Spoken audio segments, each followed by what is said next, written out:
Assalamualaikum warahmatullahi wabarakatuh. Selamat pagi adik-adik.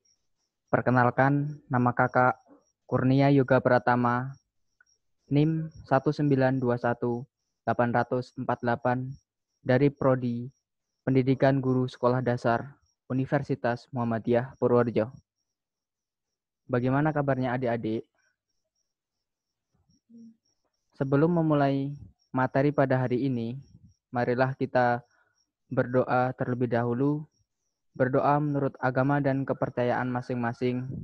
Berdoa dipersilahkan.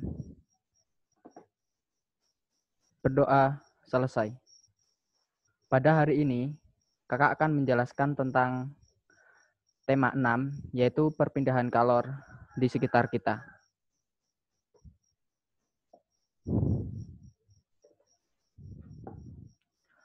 Perpindahan panas atau kalor. Perpindahan panas adalah salah satu dari disiplin ilmu teknik thermal yang mempelajari cara menghasilkan panas, menggunakan panas, mengubah panas, dan menukarkan panas di antara sistem fisik. Perpindahan panas atau kalor itu ada 3, yaitu konduksi, konveksi, dan radiasi. Contoh gambar yang pertama yaitu kompor dan alat penggorengan. Panas berpindah dari benda bersuhu tinggi ke benda bersuhu rendah. Dan yang kedua itu ada matahari. Panas dari matahari dapat berpindah sehingga kita dapat merasakan hangatnya sinar matahari. Dan yang ketiga itu ada memasak. Panas dari api kompor dapat berpindah ke panci, kemudian pindah ke air, sehingga air menjadi didih.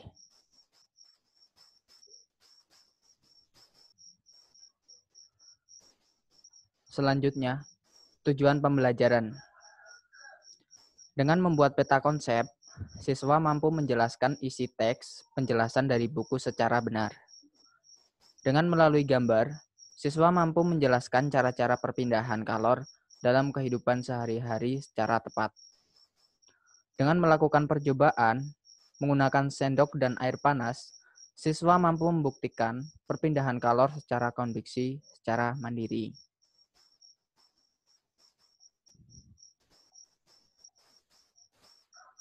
Nah, untuk selanjutnya adik-adik, perpindahan kalor secara konduksi.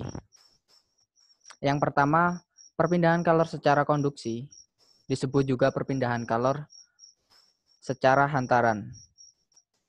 Yang kedua, peristiwa konduksi diumpamakan memindahkan buku secara estafet, di mana yang berpindah hanya bukunya saja.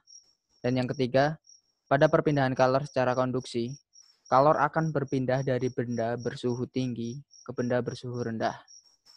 Besi. Perpindahan kalor secara konduksi terjadi pada zat padat. Memasak. Ujung spatula itu akan terasa panas, walaupun tidak bersentuhan langsung dengan api. Setrika. Alas setrika akan panas walaupun tidak berhubungan langsung dengan arus listrik. Perpindahan buku secara estafet.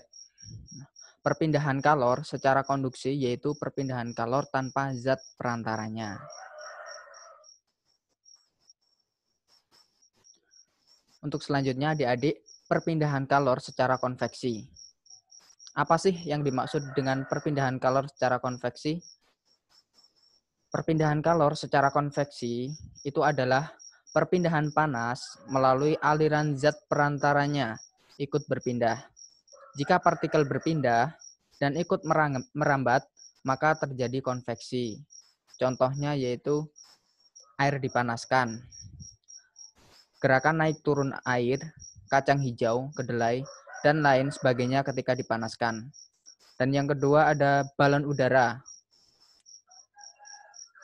Dan untuk selanjutnya ada yang ketiga yaitu terjadinya angin darat dan angin laut ya adik-adik. Angin darat terjadi pada saat malam hari dan angin laut terjadi pada saat siang hari. Dan yang keempat itu ada cerobong asap. Asap cerobong pabrik yang membumbung tinggi. Selanjutnya itu ada perpindahan kalor secara radiasi. Apa sih perpindahan kalor secara radiasi, adik-adik? Yang dimaksud dengan perpindahan kalor secara radiasi itu adalah perpindahan panas tanpa zat perantara. Radiasi biasanya disertai dengan cahaya. Seperti contoh, panas matahari sampai ke bumi melalui ruang hampa. Yang kedua, pakaian menjadi kering ketika dijemur di bawah terik matahari. Dan yang ketiga, menetaskan telur unggas dengan lampu. Dan yang keempat itu menghangatkan badan dengan api unggun. Tubuh terasa hangat ketika berada di dekat sumber api. Mungkin itu saja yang dapat kakak sampaikan. Semoga bisa bermanfaat untuk adik-adik semua. Mari sebelum kita akhiri pertemuan pada hari ini, marilah kita membaca hamdalah bersama-sama. Alhamdulillahirrabbilalamin. Subhanakallahumma rabbana wa bihamdika asyhadu alla ilaha illa anta astaghfiruka wa atubu ilaik. Wassalamualaikum warahmatullahi wabarakatuh.